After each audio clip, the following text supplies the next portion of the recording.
gandulan. Ketika roh ditarik, dia gandulan sama dunia.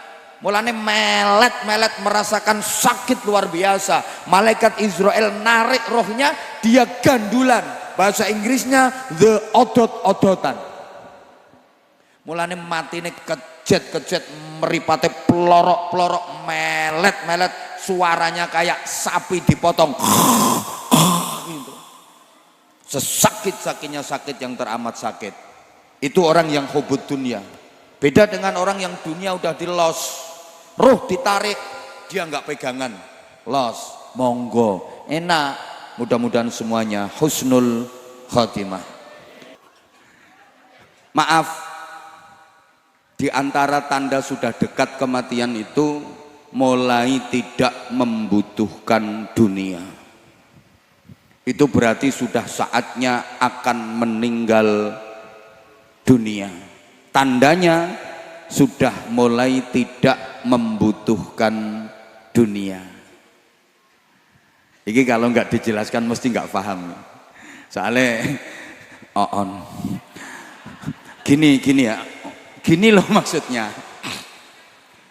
Mulai tidak membutuhkan dunia itu gini. Udah mulai nggak butuh hal-hal yang berbau dunia. Apa? Yuk sandang, pangan, papan, kendaraan, anggaran, termasuk departemen perbadokan. Itu kan dunia. Pakaian. Loh kalau masih muda, butuh-butuhnya pakaian, berai-berainya pakaian. Pokoknya harus tampil rapi, harus tampil bagus kalau masih muda. Coba kalau udah tua. Mbok morot modal nggak mikir wesan. Nggak mikir. Maaf, hubungan intim suami istri itu urusan dunia. Kalau masih muda, butuh-butuhnya, hot-hotnya, gereng-gerengnya, rosok-rosoknya, kuat-kuatnya. Begitu udah tua, loyo, wis ora butuh. Walaupun diuntali telur banyak 17, ra iso untek, wis ora butuh. Ayo maaf, Mbak Mas yang masih muda, kalau gituan suami istri yang masih muda loh ini, kalau gituan nih ngerti kan? Kalau gituan seminggu masih bisa berapa kali Mas? Ayo ganti sekarang yang udah mendekati umur 70 atau lebih.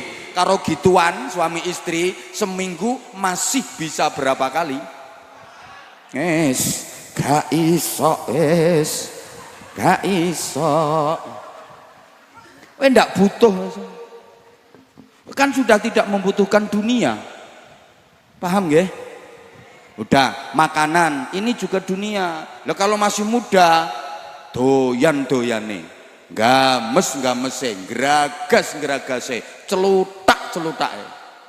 Kalau masih muda, tapi begitu udah tua, anyi-anyi. Makan kepeksa. Ojo sangkingane pengen urip menawa ora mangan. Lho iya. Coba kalau nggak percaya misalnya diajak pesta, prasmanan. Semua menu tersaji. Makanan, minuman lengkap, kuliner macam-macam lengkap. Kalau masih muda, kira-kira kalau diajak makan prasmanan itu makannya seleksi apa koleksi? Kok gak jawab toh? Seleksi apa koleksi? Oh koleksi, bukan cuman dicicipi, dihabisi.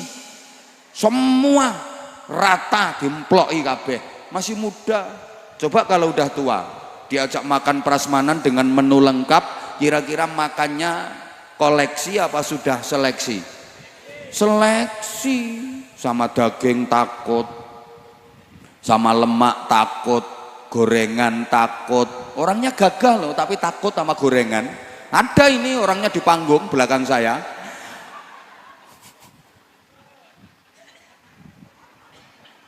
Halo?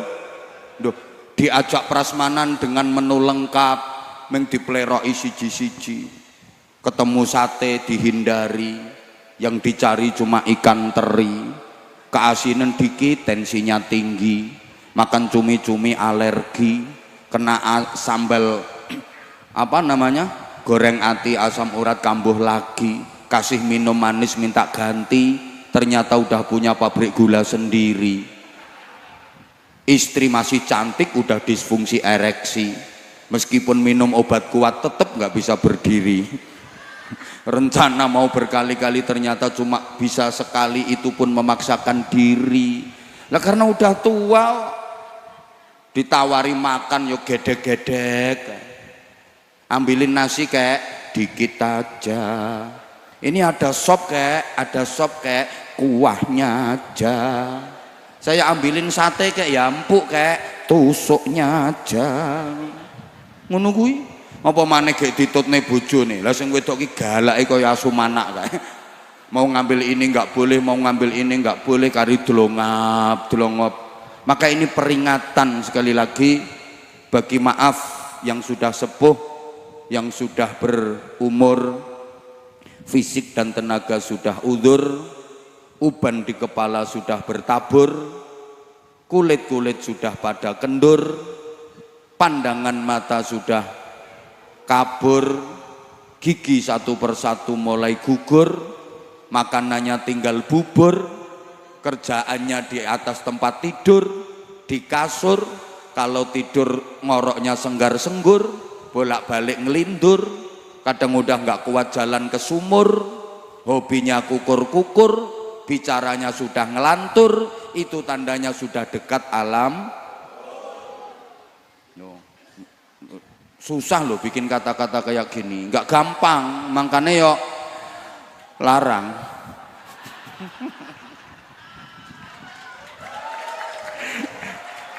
Ya, nah kalau pengen murah yo ketua RT suruh ceramah. Allahumma sholli ala Muhammad, Allahumma sholli ala Muhammad. Kalau kita nggak mau belajar meninggalkan dunia, awas. Dunia pasti yang lebih dulu meninggalkan kita. Ini malah gak paham nih. Kalau kita nggak mau belajar meninggalkan dunia, awas, dunia yang lebih dulu akan meninggalkan kita. Sekarang sudah banyak orang yang masih tinggal di dunia tapi sudah ditinggal oleh dunianya. Malah bingung kamu. Baleni. Sekarang ini banyak orang yang masih tinggal di dunia tapi dia sudah ditinggal oleh dunianya. Artinya gimana? Dia memiliki banyak kekayaan dunia tapi kekayaan dunia itu sudah meninggalkan dia. Dia nggak bisa lagi menikmatinya. Itu berarti kan masih tinggal di dunia tapi sudah ditinggal oleh dunianya. Kok koyo gak paham ya diomongin ini? Paham gak? Ini maksud saya, banyak orang yang masih tinggal di dunia tapi dia sudah ditinggal oleh dunianya. Dia memiliki banyak kekayaan dunia tapi dia udah nggak bisa menikmatinya. Berarti kan udah ditinggalkan oleh dunianya. Dia punya rumah mewah, megah, indah, rumahnya bagus kayak rumahnya Demit, saking bagusnya, tapi ternyata dia udah nggak kerasan tinggal di rumahnya, dia lebih kerasan tinggal di rumah sakit. Nah bolak-balik opname, di rumah 4 hari opname seminggu, pulang lagi 5 hari opname 2 minggu. Ini kan peringatan dari Allah. Rumahmu yang megah, mewah, indah itu udah mulai meninggalkan dirimu. Dia udah ditinggalkan oleh dunianya. Mobilnya berjejer-jejer 17, mewah semua, paling murah harganya 3M. Sampean yo sering 3M, mumat-mumat mencret. Ini mobil paling murah harganya 3 miliar, 17 jumlahnya, tapi dia kena stroke berat. Dia udah nggak bisa menikmati mobilnya. Yang make, yang naiki mobilnya malah sopir sama pembantu-pembantunya. Dia naik apa? Gledekan, didorong kursi roda mbek keple kabeh. Alhamdulillah, sing melarat seneng iki. Memang tujuanku yang menghibur sing melarat-melarat kuwi kok. Lah kaya raya kalau sakit udah nggak bisa menikmati kekayaannya, Mending nggak begitu kaya tapi sehat. Ayo coba sampean pilih mana? Kaya, sakit-sakitan, melarat, sehat. Pilih mana sampean? Kaya? Oh budek kabeh. Ndak ada itu pilihannya, cuman kaya, sakit-sakitan, miskin, sehat. Pilih mana? Gak ono. Wong pilihannya cuma kaya tapi sakit-sakitan, miskin, sehat. Tak ulangi, milih sehat walaupun miskin. Loh, lah iya tuh, daripada kaya sakit-sakitan, duitmu nggak bisa dipakai untuk beli kesehatan. Tapi sampean meskipun miskin sehat, kerja keras, ikhtiar maksimal dibarengi doa, ada harapan suatu saat berubah jadi kaya. Amin nopo, mau gak dipilih kok amin.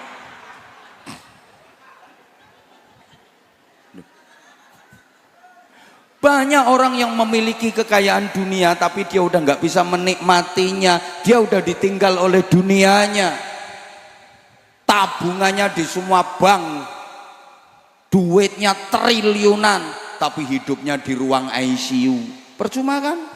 Makan minum udah nggak bisa, impus, berak kencing diselang, bahkan nafas itu sudah pakai alat bantu. Namanya apa itu?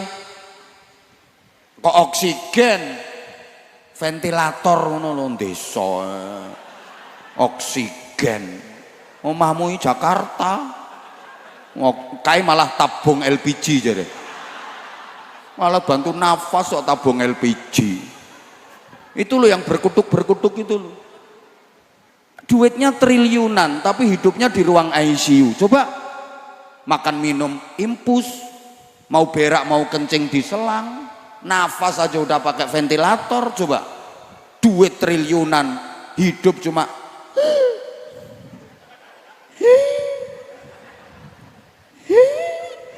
siapa ngomong persis mau? Makasih. Ini artinya dia masih di dunia tapi sudah ditinggalkan oleh dunianya. Semoga-moga paham. Simbolnya dunia berikutnya apa? Anakmu yang kau bangga-banggakan, kau biayai hidupnya, kau rawat, kau didik, kau besarkan, kau biayai pendidikannya sampai tingkat paling tinggi, ratusan juta bahkan miliaran. Pasti suatu saat akan kau tinggalkan. Kalau tidak begitu, anak-anakmu yang akan lebih dulu meninggalkan dirimu. Loh, sekarang banyak kok orang tua yang masih tinggal di dunia tapi dia sudah ditinggal oleh anak-anaknya, bukan karena anaknya mati tapi anaknya tidak lagi berbakti. Itu kan sama halnya dengan anak meninggalkan orang tua, betul? Banyak yang membiayai orang tuanya, yang merawat orang tuanya. Begitu anak sukses, jaya, dia lupa sama orang tuanya. Orang tuanya miskin, nggak dirawat, nggak dibiayai hidupnya. Ada apa enggak? Itu masih di dunia loh, belum lagi kalau orang tuanya udah meninggal. Tak geleane wong ini. Dia sukses, padahal yang mengantarkan kesuksesan dia itu orang tuanya. Begitu dia sukses, nikah, berkeluarga sendiri, orang tuanya udah nggak dirawat, dilupakan. Maka malam ini kita dikasih pelajaran berharga oleh keluarga besar Bu Hajah Tina, bagaimana nilai birrul waliden yang sesungguhnya. Kewajiban berbakti anak kepada orang tua bukan hanya ketika orang tua masih hidup di dunia, sekalipun orang tua sudah berada di alam barzakh, anak tetap terus wajib berbakti. Ini pelajaran. Kadang-kadang ono anak wis blas gak mikirno wong tuane. Dia merantau ke Jakarta, sukses. Orang tuanya yang di kampung itu miskin, nggak pernah dikirimi duit, nggak pernah diperhatiin hidupnya. Ada apa enggak? Ada, ini ada. Orangnya sekarang duduknya metungkruk pokoknya. Ya Allah, Bapak Ibu, ya sekaligus izin mengingatkan, ini pentingnya kita punya anak yang solih, solihah. Sehingga bukan hanya kita waktu di dunia saja, sampai nanti kita di alam kubur, bahkan sampai kita di akhirat nanti, anak solih solihah ini benar-benar akan membanggakan, memuliakan, menyelamatkan, membahagiakan orang tuanya. Banterene amin guys. Karena gini ya, saya yakin Allah yarham Bapak Haji Rifai bangga punya putra putri seperti beliau-beliau, bangga didikannya berhasil, bahwa anak-anaknya terus-terus meningkatkan birrul walidainya. Perjuangan dari almarhum diteruskan oleh putra-putrinya. Bangga banget orang tua seperti itu. Karena gini ya, kenikmatan dunia itu banyak, tapi hanya bisa dirasakan nikmatnya secara temporer, hanya pada saat-saat tertentu saja, hanya pada waktu-waktu tertentu saja. Di saat yang lain sudah nggak lagi bisa dirasakan nikmatnya, di waktu yang lain sudah nggak lagi bisa dirasakan nikmatnya, kecuali anak solih solihah. Itu satu-satunya kenikmatan dunia yang bisa dirasakan nikmatnya kapanpun, dimanapun, setiap waktu, setiap saat, bahkan dunia akhirat. Allahumma sholli ala Muhammad. Kasih contoh ya, punya rumah bagus itu nikmat dunia, seneng.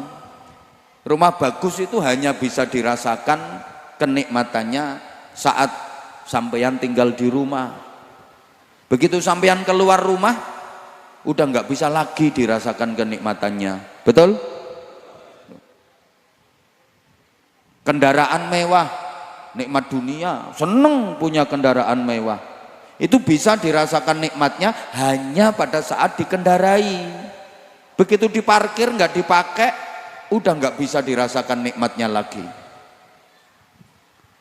Baju bagus itu juga nikmat dunia, ya bisa dirasakan nikmatnya hanya saat dipakai, dikenakan. Begitu dikelimprukkan, apa dikelimprukkan itu? Dicentelkan, udah nggak bisa dirasakan nikmatnya baju bagus. Makanan enak, lezat itu nikmat dunia, bisa dirasakan nikmatnya kalau sampean sehat. Coba sampean sariawan, apa mana hilatmu melentung sak kelopo. Makanan lezat udah nggak bisa lagi dirasakan nikmatnya. Bapak maaf, sampean punya istri cantik, ya itu nikmat dunia, bisa dirasakan nikmatnya. Lek sampean waras, lek sampean sehat, sampean gering, ya lenger-lenger sampean. Apa mana sampean anyang-anyangen. Tapi anak solih solihah, kapanpun, dimanapun, dalam kondisi bagaimanapun, bisa dirasakan nikmatnya. Sampean ki misalnya kok ditakdir Allah jadi orang kaya, misalnya kan sampean nggak kaya, ya nggak apa-apalah sekali waktu bayangin jadi orang kaya. Misalnya sampean ditakdir Allah jadi orang kaya, punya anak solih solihah, seneng. Biayai habis berapa nggak rugi, nggak eman, karena anak bisa mikul dur mendem jeru nama orang tua, membanggakan dan memuliakan orang tua. Sampean misalnya ditakdir Allah jadi orang miskin kayak sekarang ini, sama gini sugih gak kira gelem lungo ndoprokno kono, anane gelem ndoprokno kono ya perkara melarat kok. Misalnya sampeyan ki ditakdir Allah jadi orang miskin kayak sekarang ini, punya anak solih solihah bisa dinikmati. Anak itu kalau solih solihah, tolong perhatikan ya, ini berapa menit lagi ini ceramahnya? Hah? Berapa? 2 jam, berarti sampai jam 12 kuat? Sampai jam 1 kuat? Misalnya sampai jam 2 dini hari sampean kuat? Nggak apa-apa, oke, siapa takut. Sampean di sini sampai jam 2, aku pulang duluan. Anak soleh solehah itu kalau orang tuanya maaf, kekurangan ekonomi, orang tuanya susah, mikir kebutuhan hidup, itu bisa menghibur orang tua. Bapak, kok bapak sepertinya sedih, apa yang dipikirkan pak? Nah, yo mikir butuhan. Udahlah pak, nggak usah dipikirin terus, nanti bapak sakit. Doakan ya pak, aku dapat kerjaan, nanti aku pengen bantu bapak. Malah aku tuh punya cita-cita pengen berangkatin bapak umroh. Masya Allah, adem rasane hati duwe anak kaya ngono kuwi. Lah nek anak gak soleh, anak nakal, bapaknya sedih mikir butuhan, lenger-lenger mikir apa to pak?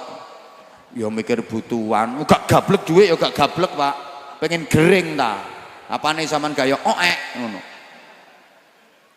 Sampean sehat kayak gini, punya anak solih-solihah, bisa dirasakan nikmatnya, seneng. Sampean sakit loh, anak solih-solihah bisa dirasakan nikmatnya. Saya pernah melihat sendiri, ada orang tua sakit, lumayan opnam di rumah sakit, lumayan parah. Itu senyum, kayak nggak ngerasakan sakitnya. Kenapa? Karena yang melihat anak-anaknya yang lagi nungguin. Ada yang ngaji, ada yang zikir, ada yang doa, ada yang ngipasi. Seneng. Padahal sakitnya lumayan parah. Nggak kelihatan sakit. Ya karena ngelihat anak-anaknya yang rukun, anak-anaknya yang solih-solihah itu. Sampean di dunia ini punya anak solih-solihah, oh seneng bisa dinikmati. Misalnya anak sampean ki sekolahnya pinter, ngajinya rajin, akhlaknya bagus, tata krama sama orang tua, baca Qur'annya fasih, sholawatan yang ngelik-ngelik adzan cemengkling, kon khutbah yo iso, kerjane yo semangat. Ya Allah, rasanya adem punya anak kayak gitu. Lagi ada khutmil Quran di masjid, yang baca anak sampean, tajwidnya bener, tartil, fasih, makhorijul hurufnya pas, goyahnya enak. Sampean dari rumah dengerin, ya Allah anakku kayak sing moco. Ya Allah alhamdulillah, saya dikasih anak kayak gitu, masya Allah. Coba lihat anakmu nakal, sekolah oon, ngaji gak entos, gak duwe tata krama, gak duwe akhlak, kayak kerjaan ini bengak turut tembong, sepeda motor diblong kenal poteke, weng weng weng weng weng, rambutnya semir, abang, hijau, kuning, coklat, biru, koyok nyunggi sampah. Kopeng ditindik, bolongi ombo atau seloboki cagak listrik, tubuh penuh tato, semua binatang digambar di tubuhnya. Terus kayak kebun binatang jalan nih loh.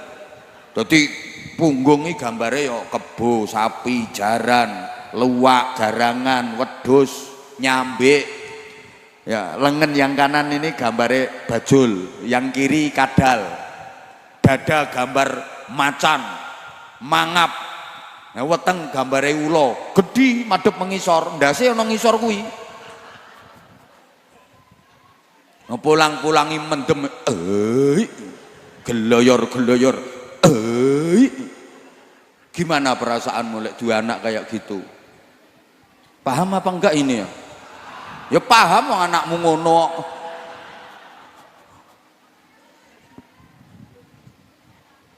Bapak maaf, sampean sakit, apalagi sakit yang menjadi sebab kematian, itu enggak ada yang paling membahagiakan orang tua kecuali didoakan anak-anaknya, dikepung anak-anaknya, yang ngaji anak-anaknya sendiri, yang mentalkin kalimah tauhid adalah anaknya sendiri, yang mengantarkannya sowan menghadap Allah adalah anaknya sendiri.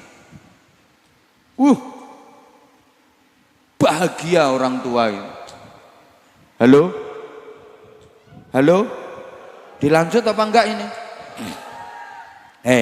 Orang sakit, apalagi sakit yang menjadi sebab kematian, itu yang mendoakan, yang ngaji, yang bimbing, misalnya ustadz atau kiai siapa, ya seneng, tapi enggak sebahagia ketika yang mendoakan, yang ngaji, yang membimbing, yang mentalkin adalah anaknya sendiri. Ya setidaknya kalau anaknya sendiri kan ikhlas, ngajinya ikhlas, mendoakan ikhlas, bimbing, mentalkin ikhlas. Nah kalau ustadz kan nggak mesti ikhlas. Ya lihat-lihat kok ini amplopnya kandel yo. La ilaha illallah. Sopo ngomong pengalaman kayak kita antem kelopo pisan kok amplope kandel kok nalken ki yo ikhlas kok Allah Allah bareng amplope tipis adik sing ngape mati ki megap gak mati Allah Allah angel tak tekek sisan gak mati lah kalau anaknya sendiri mesti ikhlas, yang lain ngaji, berdoa, ada yang nalkin, didekap tubuh orang tuanya, bapaknya misalnya yang mau meninggal, didekap tubuhnya, kemudian lesan anak ditempelkan ke telinga orang tuanya, dibimbing, diantarkan menghadap Allah. La ilaha illallah. Nanti kalau nafasnya udah berat, Allah, bapak menirukan Allah. Ya sampeanku dulu engkas mati. Dikai contoh kok malah latihan. Ya memang latihannya seperti ini. Ditalkin anaknya sendiri. Allah. Nah, bapaknya menirukan Allah. Wong ape mati yang ngono kuwi Bu. Allah. Tak husnul khotimah, bahagia. Kemudian setelah meninggal yang paling membahagiakan rohnya adalah yang memandikan jenazahnya adalah anak-anaknya sendiri. Yang membersihkan kotoran-kotoran tubuh yang tersisa adalah tangan-tangan dari anak-anaknya sendiri.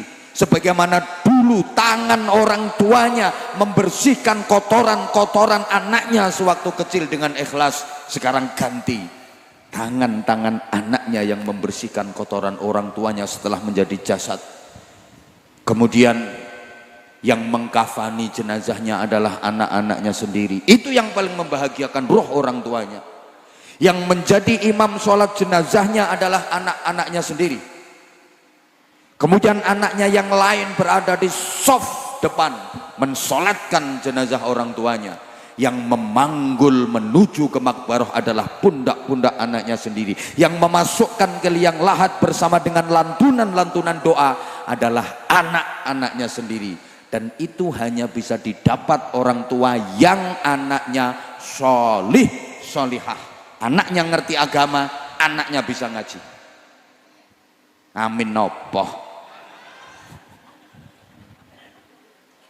Lah kalau anaknya nggak bisa ngaji, anaknya nggak ngerti agama, apa bisa mensolatkan, menjadi imam sholat jenazah orang tuanya? Ngerasa no. Memandikan jenazah aja nggak ngerti caranya, mengkafani jenazah juga nggak bisa, nggak iso ngaji kok. Dan dalam keadaan seperti itu, mohon maaf, sekali lagi maaf, orang tua udah nggak mengharapkan pangkat, jabatan, kedudukan anaknya, gak penting, udah lagi nggak butuh duit, harta benda dan kekayaan anaknya berapapun, gak penting. Kok meneng? Yang diharapkan ya kesolihan dan solihahnya anak. Titenono sampean solak ngono, wong sampean sedelok engkas. Halo? Ya Allah. Ya wes, moga-moga paham.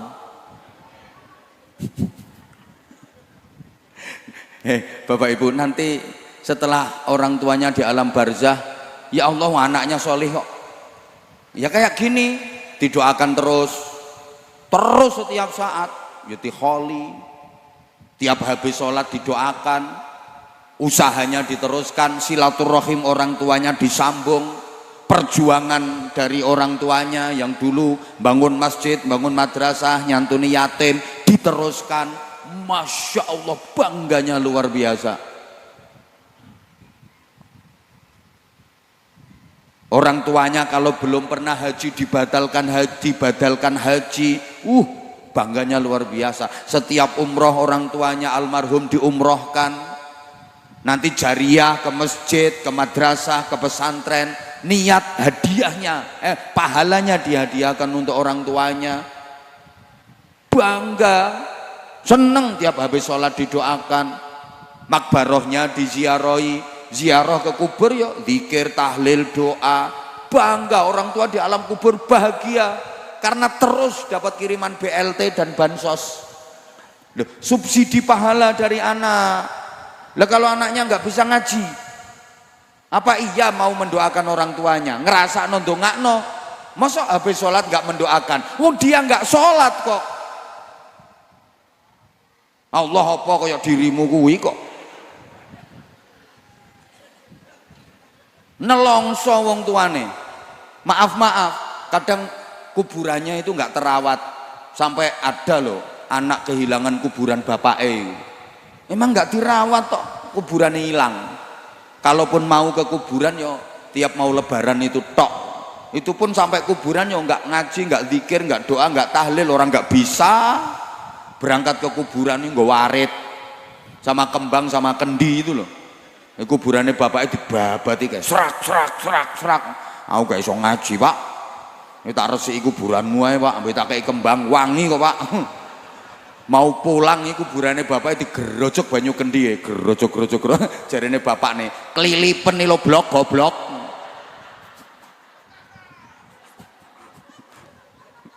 Gak ndonga, gak ngaji malah digoyang banyu. Yo karepe kon guyang bapake cek adem iku nganggo donga, nganggo zikir, nganggo bacaan Quran, nganggo amal soleh, gak digerojok banyu ngono iku. Kon ngekei kembang biar harum makbarohnya alam barzahnya iku. Harumnya dengan apa? Dengan kesolehan anak-anaknya. Yang cerdas to dadi wong. Mbok tukono kembang 7 kintal ini gak didongakno ya percuma. Pengumuman. Nah, aku ini kalau belum minum kopi ya kudu marah ngene iki modele.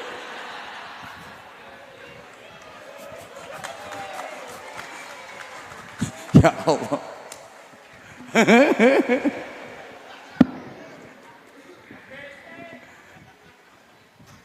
Wes, mudah-mudahan anak-anak kita dituntun Allah, dibimbing Allah.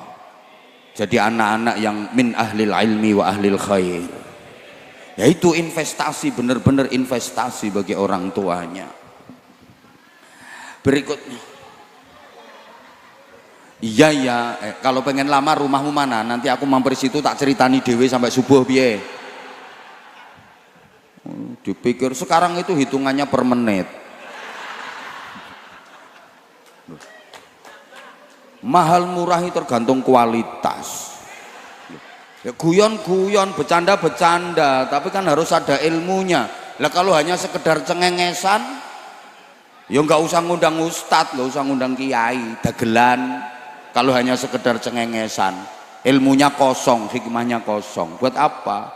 Orang sekarang kan gitu, yang penting viral. Yang dicari kan yang viral-viral, walaupun sama sekali nggak ada barokah, nggak ada hikmah, nggak ada ilmunya. Orang sekarang gitu, yang penting bisa rame acaranya, meriah, dianggap sukses. Padahal selesai acara, zong, nol, nggak ada hikmah, nggak ada barokah, nggak ada ilmu. Itu kalau menurut saya ya rugi, tiwas bondo, ora rupo. Wong bikin acara itu ya biayanya nggak sedikit. Coba panggungnya berapa, sound systemnya berapa, keamanannya berapa, konsumsinya berapa, MC-nya berapa, koriknya berapa, sholawatanya berapa, banyak itu biayanya. Jadi apa? Loh, itu nggak usah dibahas. Loh, ternyata selesai nggak ada hikmah, nggak ada ilmu, ya rugilah. Ngono lho, rugi. Makanya ini cerdas ini. Keluarga sini cerdas. Bikin acara, loh, bener bikin acara itu ya kayak gini. Zikir, manakib, Masya Allah, tawasul, tabarruk, doa, sholawat, zikir, doa, terus warga sekitar. Ini yang paling penting kayak gini, bener ini. Terus ya dikit-dikit dikasih ngaji. No. Makanya kalau bikin acara itu datengin penceramah jangan asal, jangan sembarangan, gitu loh. No, kalau bisa nyari yang model kayak gini. Jadi loh, maksudnya model kayak gini itu ya bukan kayak gitu tapi kayak gini. Artinya lah ya misalnya nggak pas, misalnya yang diundang penceramah yang tahlil, syirik, haram, kirim doa bid'ah, manakib, syirik, ya model kayak gitu kan ya nggak pas diundang di acara kayak gini. Maka ya nyari yang kayak gini.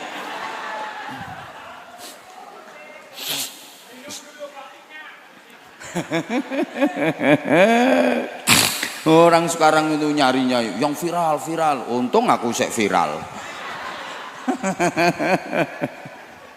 Ya Allah, Allahumma sholli ala Muhammad. Nah Bapak Ibu para jamaah, sekarang yang pertama itu kenapa orang takut mati, kenapa orang nggak mau mati, karena dia berat berpisah dengan yang dicintai, yang akan ditinggal. Apa itu? Dunia, simbolnya harta, kekayaan, dan anak-anak. Ini saya tadi dipesan sama putra tercinta beliau, Mas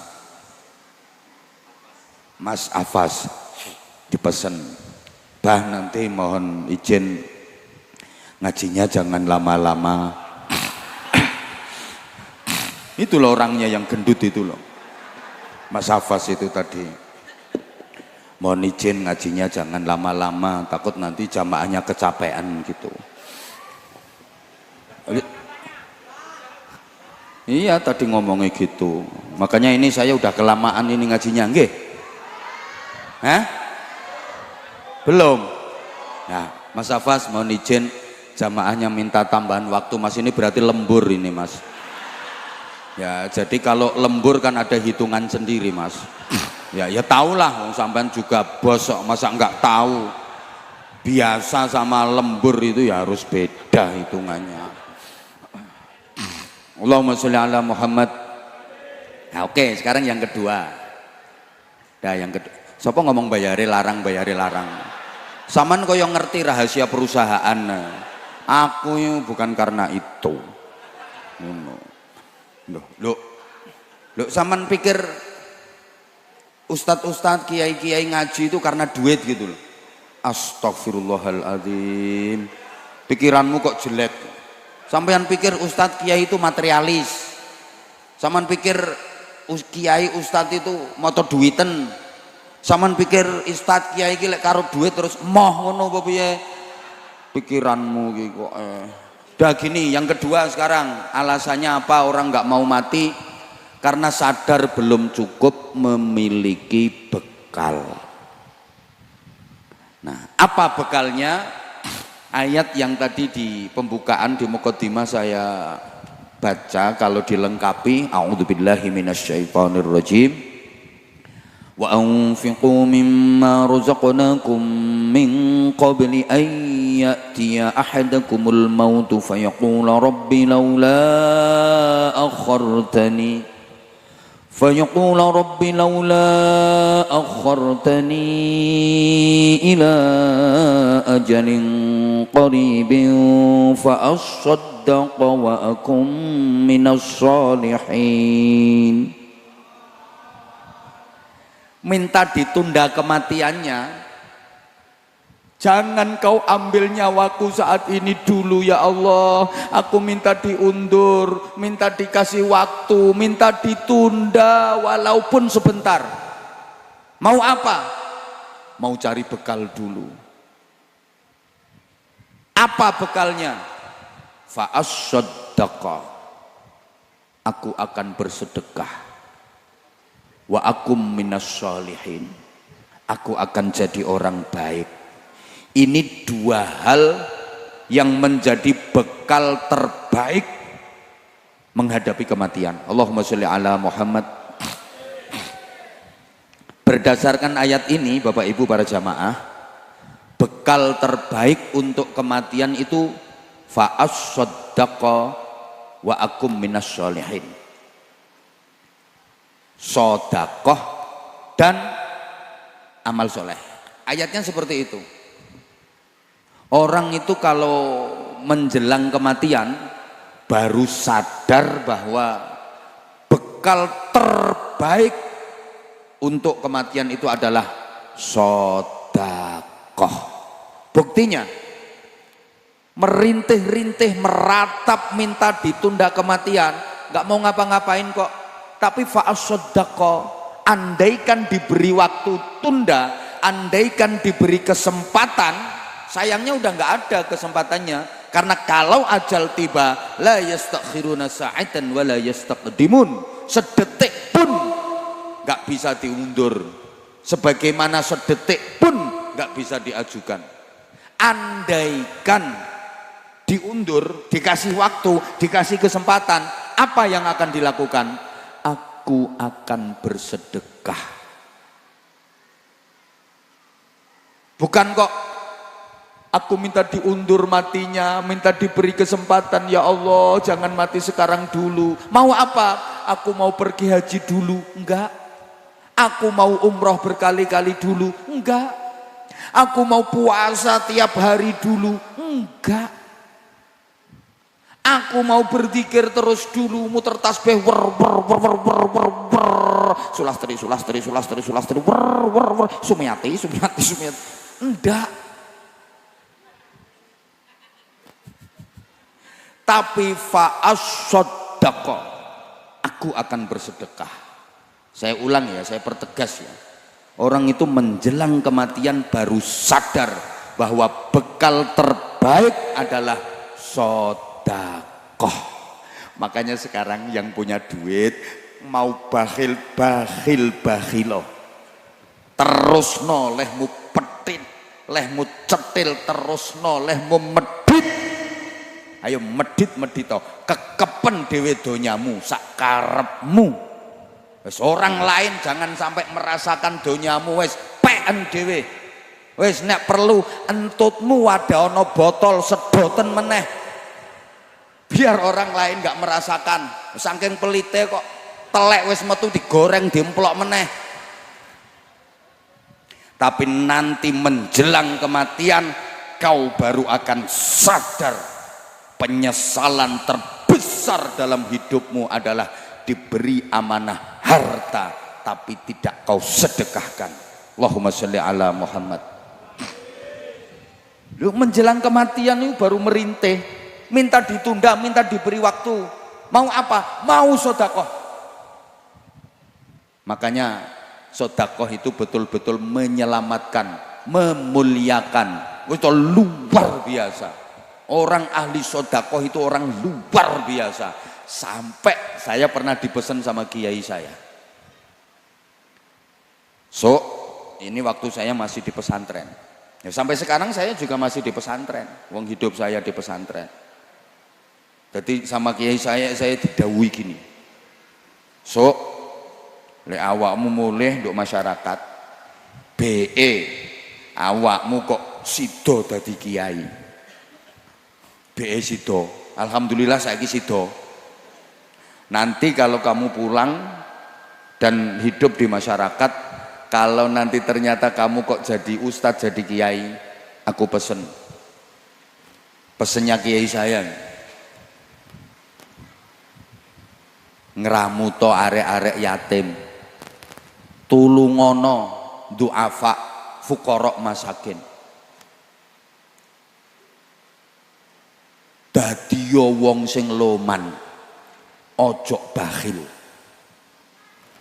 Nah, habis ini sing tek nanggone ati, wong iku senajan alim kaya apa, tapi kok medit, gagal dadi kiai.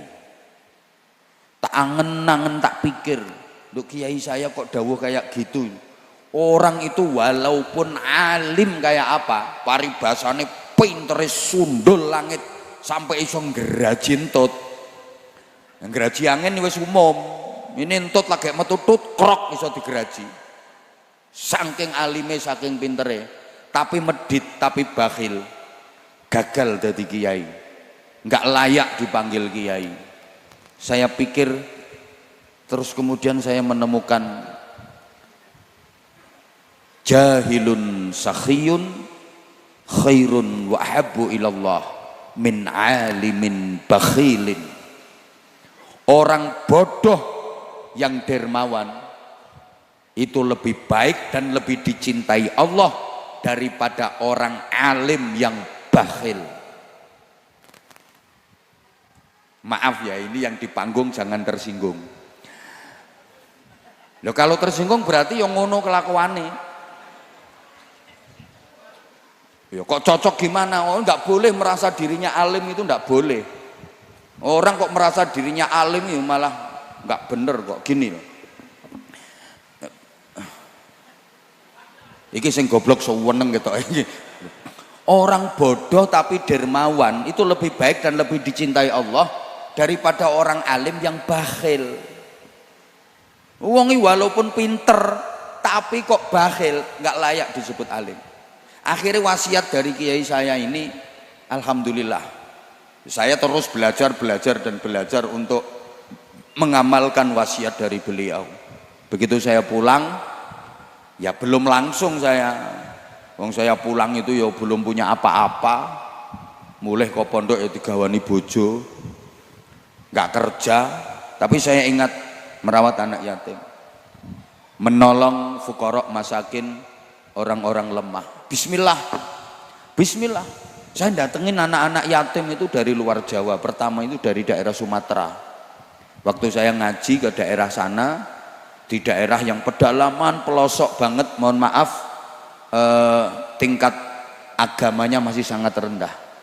Dari situ saya tergerak, saya lobby ke tokoh masyarakatnya, saya minta dicarikan anak-anak yatim dan duafa untuk dikirim ke tempat saya. Semua biayanya saya.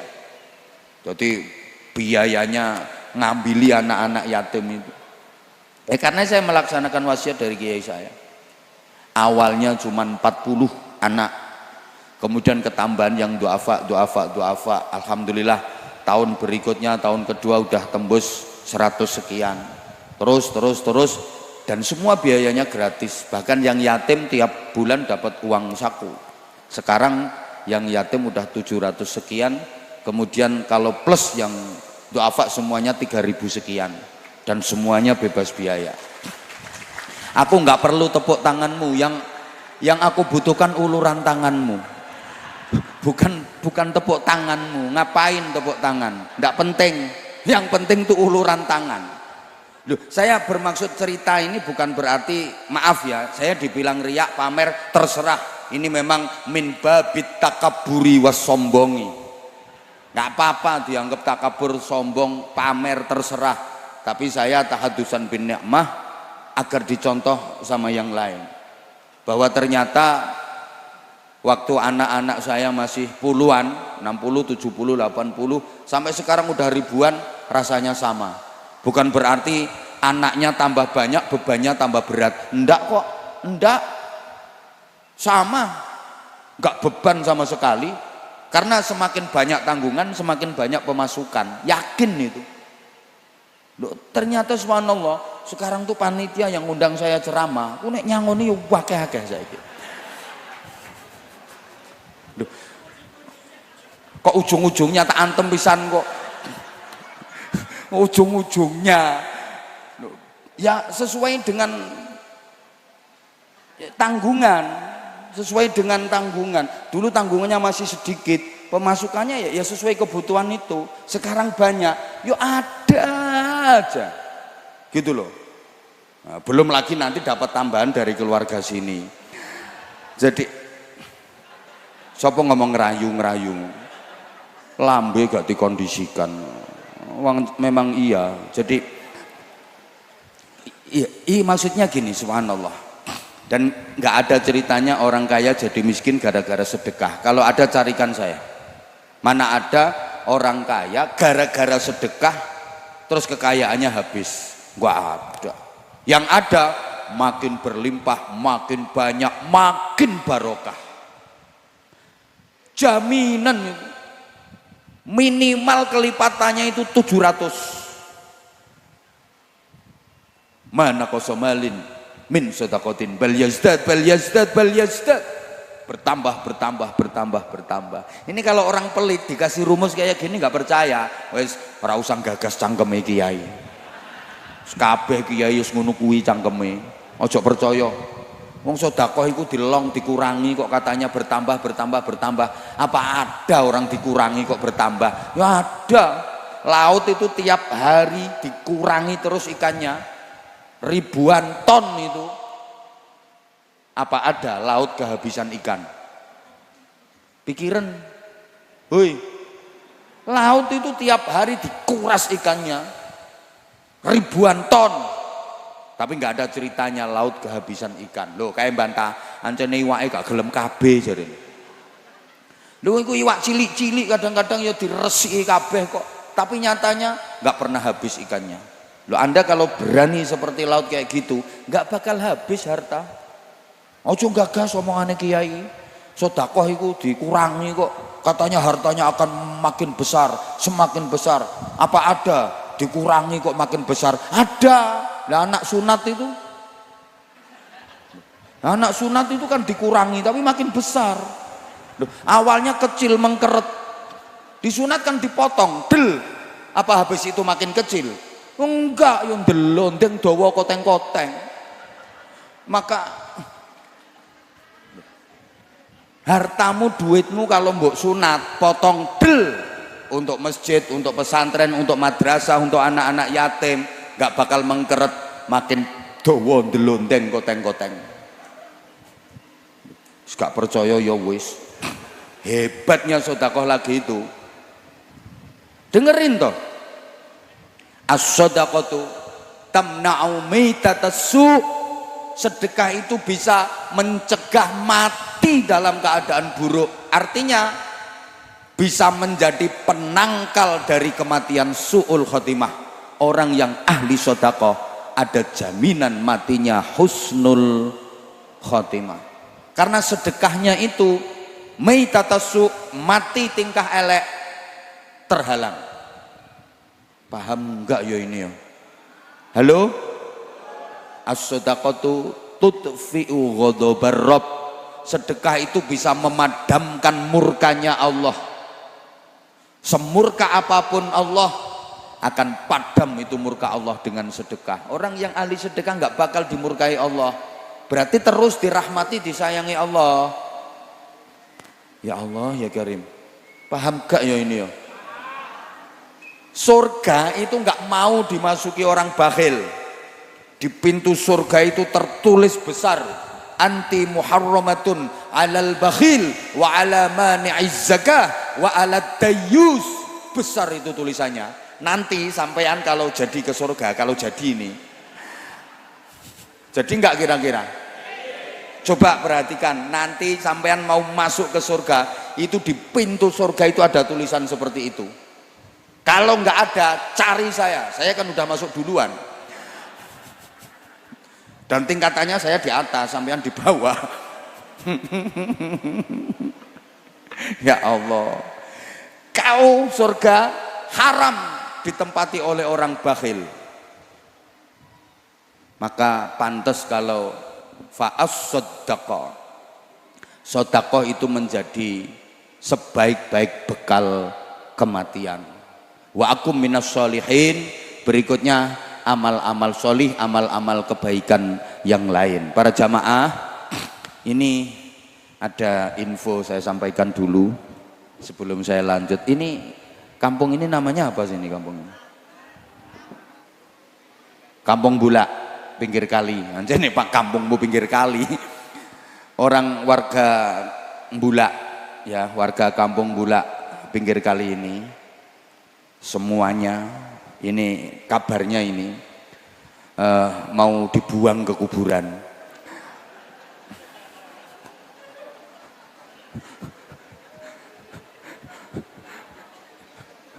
Loh memang iya kok. Udah gini, ini serius. Sampean ini kan mau boyongan toh. Loh mau di sini terus. Ya donyane sing moh karo sampean. Sampean ki nggak cuma di dunia saja, dipindah yo cerodok pengalaman ngono lho sampean ki. Dulu pernah di alam namanya alam azali. Berapa lama? Wallahu a'lam, hanya Allah yang Maha tahu. Kemudian dipindah lagi ke alam roh. Berapa lama? Hanya Allah yang Maha tahu. Terus dipindah lagi ke alam rahim, kandungannya ibu. Terus pindah lagi ke alam dunia. Sekarang ini, dan ini gak lama, pindah lagi ke alam kubur atau alam barzah. Masa sampean gak pengen jalan-jalan ke sana?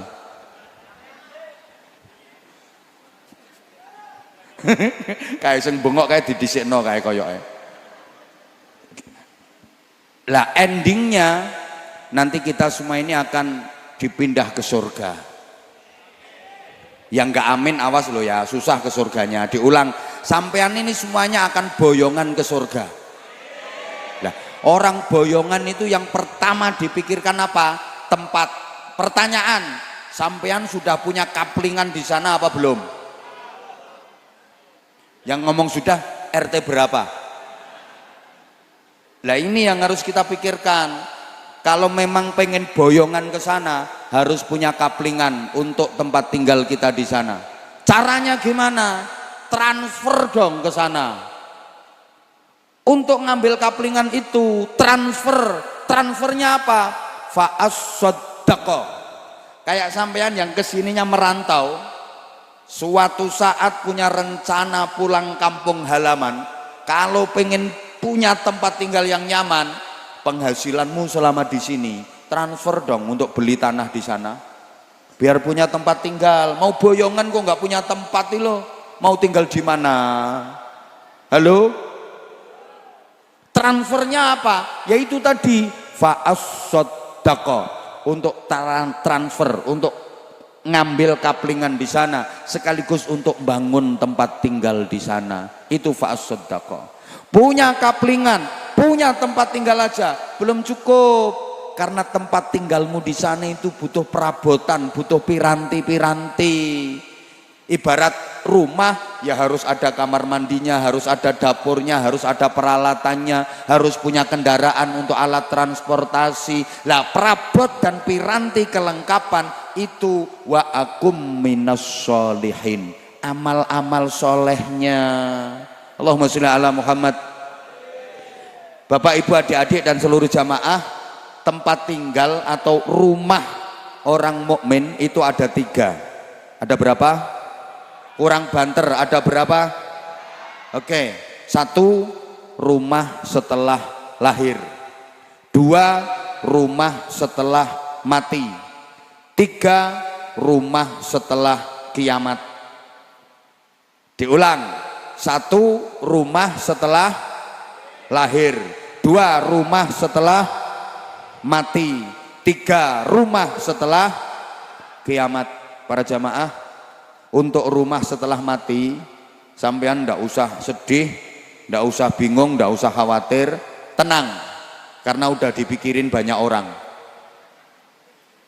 Rumah setelah mati tenang, ndak usah bingung sampean, wis dipikirno masyarakat, wis dipikirno wong akeh. Dan rumah itu nggak luas, nggak gede kok, ukurannya hanya 1 kali 2 meter, tahan gempa, anti beledek. Kuburan ndak usah dipikir nih, nyantai aja, udah dipikirkan banyak orang itu. Berarti yang harus kita pikirkan rumah setelah lahir dan rumah setelah kiamat. Allahumma sholli ala Muhammad. Rumah setelah lahir itu rumah dunia, rumah yang pasti akan kita tinggalkan selamanya.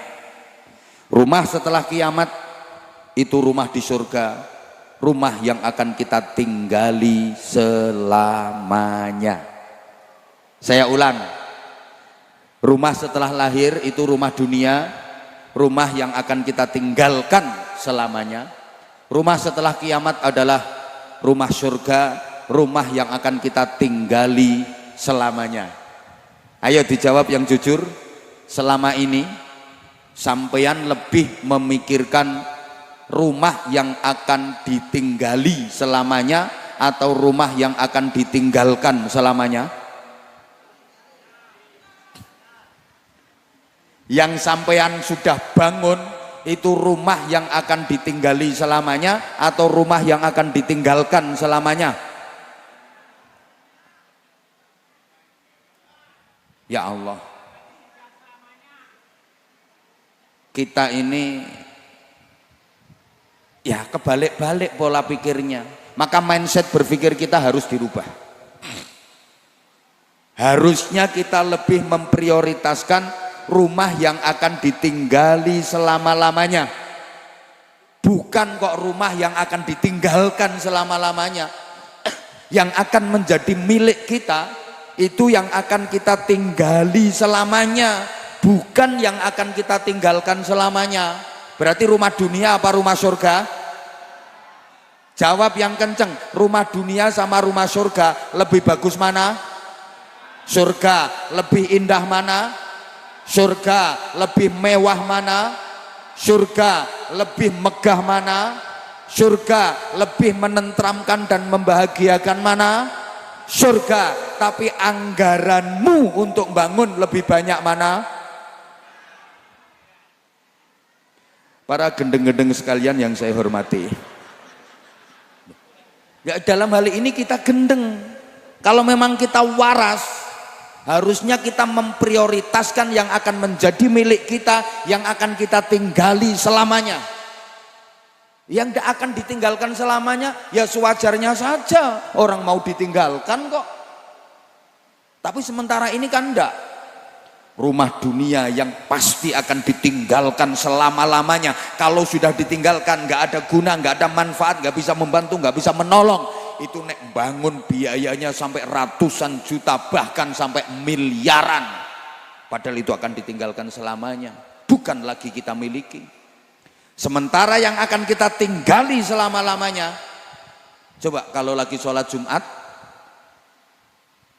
ada kotak amal di masjid, itu untuk membangun rumah yang akan ditinggali selamanya. Yang dimasukkan berapa Bapak? Berapa? 2.000 untuk bangun rumah. Ya oleh paku siji nyublesi bokongmu itu. Gila enggak kita?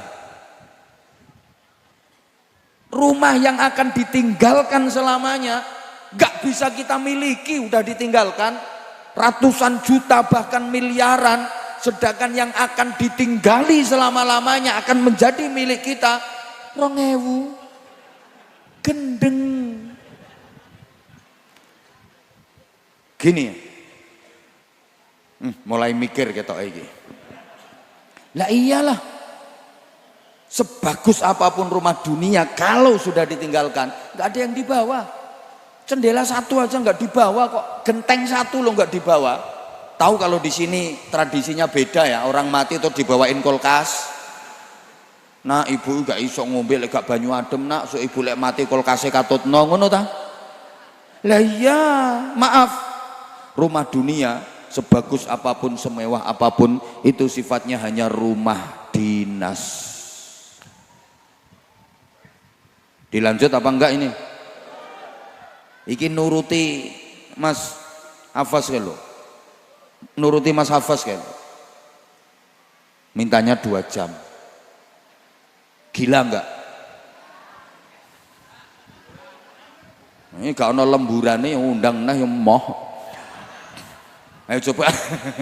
Oleh orang ceramah kok suruh 2 jam ya pedot intil-intile. Dan dari tadi apa udah ngelihat saya minum? Kenapa? Karena aku solidaritas sama kamu. Kamu gak minum, aku juga gak minum. Lo nggak gampang lo ya 2 jam ngomong tanpa minum. Lo ini nggak sembarangan orang. Bukan. Ini biar sampean konsentrasi lagi. Saya ulang ya. Rumah dunia Padahal ini saya belum dikasih makan loh ini. Lo dipikir masuk tadi makan? Belum. Makanya habis ini baru makan. Tak pikir yo ngisi BBM dulu tadi. Ternyata enggak. Aku nunggu kok enggak dikeluarin makannya. Ya, ternyata abah nanti makannya habis acara. Tahu aku politiknya dia. Politiknya apa? Ya biar datang saya singgah di rumahnya, terus nanti selesai acara singgah lagi. Kita tambah brokah. Orang ngejura tak seneka. Terokeng yang brokah. Pokoknya kenengin brokahnya raja. Brokah. Oh neng kula sak mudurane sekone. Wes, mulane aja ngrasani aku nggih Bos. Aku paham bahasane tapi gak iso ngomongno. Tak bisa motorake. Kowe kok kaya ora percaya ngono modelmu diomongi. Ngono kok wes gini ya. Rumah dunia itu sebagus apapun, semewah apapun itu sifatnya hanya rumah dinas. Maksudnya gimana? Namanya rumah dinas boleh ditempati selama masih punya jabatan. Begitu jabatan selesai udah nggak boleh ditinggali, betul? Ya kayak ada wali kota punya rumah dinas, boleh ditempati, boleh ditinggali selama masih menjabat sebagai wali kota. Begitu jabatan selesai, rumah dinas harus ditinggalkan hari itu juga tanpa toleransi. Betul? Nah, rumahmu yang di dunia itu hanya rumah dinas, boleh kau tempati selama dirimu masih menjabat sebagai khalifah fil ardi. Artinya masih hidup. Begitu jabatanmu purna, inna lillahi wa inna ilaihi rajiun, maka rumah itu harus kau kosongkan hari itu juga tanpa toleransi, kecuali nek matimu bengi. Boleh nginep, tapi nggak boleh lama-lama, ya semalam aja nginepnya.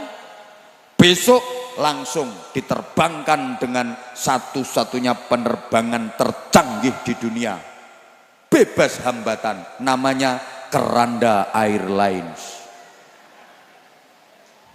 Dibawa kemana?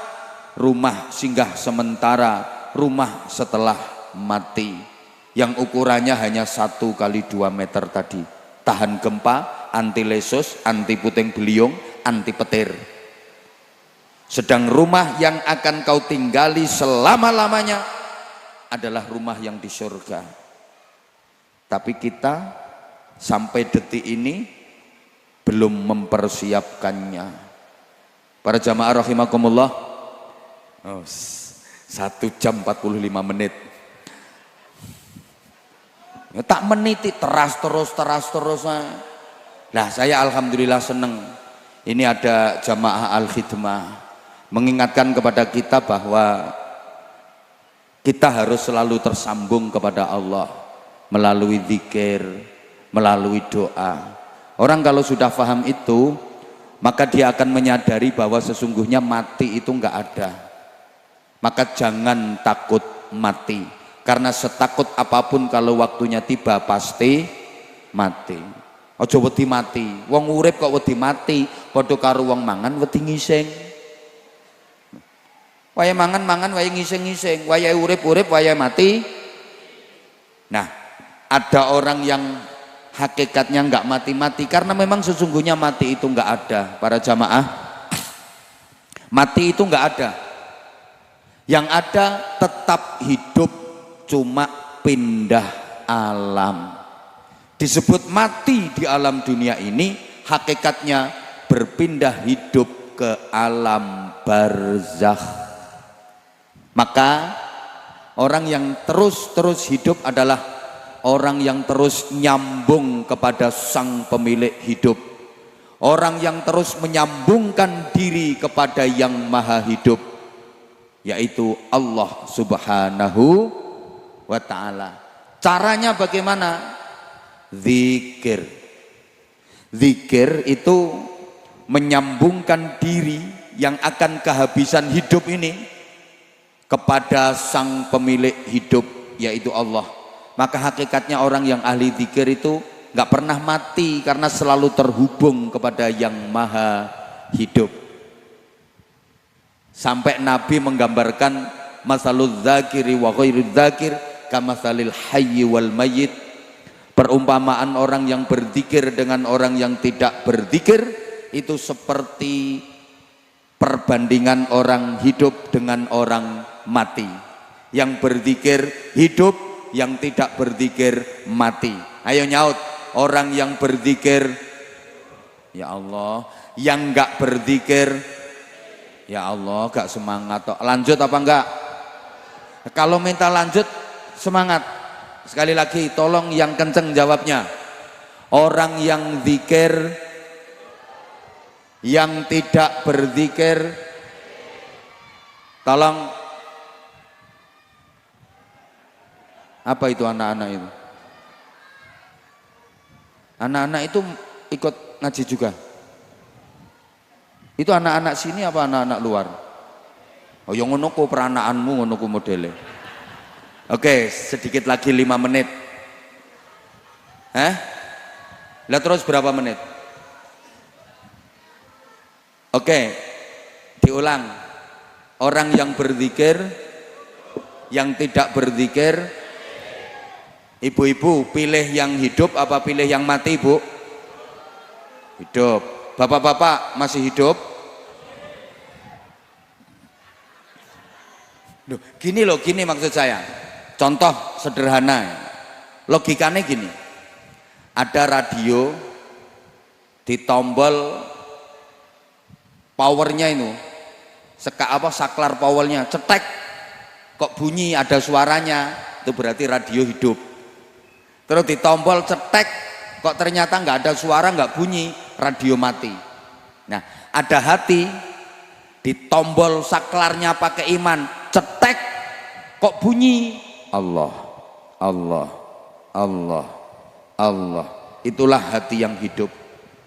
Nah, ada hati di tombol saklarnya pakai iman, cetek sama sekali nggak ada bunyi, kemersek ada enggak, itu hati mati. Ada lambe, halo, di tombol powering nganggo afdhalul dzikri fa'lam annahu, kok bunyi la ilaha illallah, lambe urip. Ana lambe ditoki setrum afdhalul dzikri fa'lam annahu, ndoweh tok ngowoh karo ndomble, lambe mati. Yes, ana cangkem. Maaf ya bahasa Jawa Timuran, cangkem kasar, colok-colok lek gak ngerti cangkem. Maaf, daerah saya itu ngomong cangkem biasa. Kalau sini kan keri, karena sini halus. Corok ini kan cocot. Ada lesan, ada lambe, tiduki setrum Astaghfirullah innahu kana ghaffara. Kok bunyi astagfirullahaladzim, astagfirullahaladzim, lambe urip. Tuki setrum Astaghfirullah innahu kana ghaffara, memble ndoweh ngowoh, lambe mati. Lho kok gak ketara mana yang hidup mana yang mati? Lah namanya setrum itu memang gak ketara, tapi kekuatannya dahsyat meskipun tidak terlihat. Betul? Itu setrum, kayak setrum listrik loh. Ketok sampean setrum listrik, ndak ketok, tak ketelak, tapi kekuatannya dahsyat, iso ngeblakno wong. Ayo sing gak percaya, ono kabel listrik tegangan tinggi sak jempol keling-keling ngelewer, coba muten, ayo apa dilaten ngono, mbeledos sampean, paham? Ya. Nah iku jenenge batang melaku-melaku ya iku. Nah iya, mati itu namanya. Makanya terus lah dzikir janji Allah. Ana ya Allah ya Karim. Iki padha karo ceramah kiai loro iki. Padahal kono ane siji. Ana jali suman zakaroni. Aku selalu mendampingi Orang-orang yang terus berzikir kepadaku, menyambungkan diri kepadaku, sekalipun dia sudah meninggalkan dunia, di alam barzah didampingi sampai di akhirat nanti. Alhamdulillah, saya tadi mendengar apa yang disampaikan oleh beliau, yang pembawa acara dan sambutan, terenyuh hati saya. Allah yarham almarhum Bapak Haji Muhammad Rifai. Beliau termasuk murid dari Thariqah Qadiriyah Naqsabandiyah. Beliau di samping ya ahli zikir, beliau juga sosialnya tinggi, terbukti hablum minallah hablum minan nas, sama-sama bagus. Mudah-mudahan putra putri, cucu-cucu dan dzurriyyah beliau terus bisa melestarikan, meneruskan dan meningkatkan apa yang sudah dirintis perjuangan-perjuangan beliau. Amin Allahumma amin Allahumma amin. Sudah, ini saja yang saya sampaikan. Kurang ngundang maneh sayang ya, nanti lain waktu. Bener, mudah-mudahan kita semuanya dikaruniai husnul khotimah. Hati-hati ya, di antara sebab kematian su'ul khotimah itu adalah hubbud dunya, terlalu cinta dunia. Orang yang terlalu cinta dunia itu berarti kan dia nggak mau pisah dengan dunianya, padahal mati itu dipaksa untuk berpisah dengan dunia. Maka sesakit-sakitnya sakit yang teramat sakit adalah sakaratul maut bagi orang yang hubbud dunya, bagi orang yang cinta dunia, karena dia dipaksa untuk berpisah dengan dunia yang sangat dicintainya itu. Coba kita pikir, dipaksa berpisah dengan yang dicintai, sakit apa sakit? Ya Allah, kurang semangat. Dipaksa pisah dengan yang dicintai, sakit apa sakit? Sakit pakai bingit. Lah orang yang hubbud dunya, wong kedonyan, itu kan dipaksa untuk berpisah dengan dunia yang dicintainya. Maka sesakit-sakitnya sakit yang teramat sakit ketika nazak sakaratul maut bagi orang yang mencintai dunia. Kok begitu? Ya iyalah, orang kalau nggak mencintai dunia berarti dunia udah dilepas. Dunia udah dilepas, begitu roh ditarik sama malaikat Israel, ya enteng, karena dia udah lepas dari dunia. Beda dengan orang yang cinta dunia, dia terus pegangan nama dunia, nggak mau lepas, gandulan. Ketika roh ditarik, dia gandulan sama dunia, mulane melet merasakan sakit luar biasa. Malaikat Israel narik rohnya, dia gandulan, bahasa Inggrisnya the odot-odotan. Mulane matine kejet meripate pelorok melet, suaranya kayak sapi dipotong. Gitu. Sesakit-sakitnya sakit yang teramat sakit. Itu orang yang hubbud dunya. Beda dengan orang yang dunia udah dilos, roh ditarik, dia nggak pegangan, los, monggo, enak. Mudah-mudahan semuanya husnul khotimah.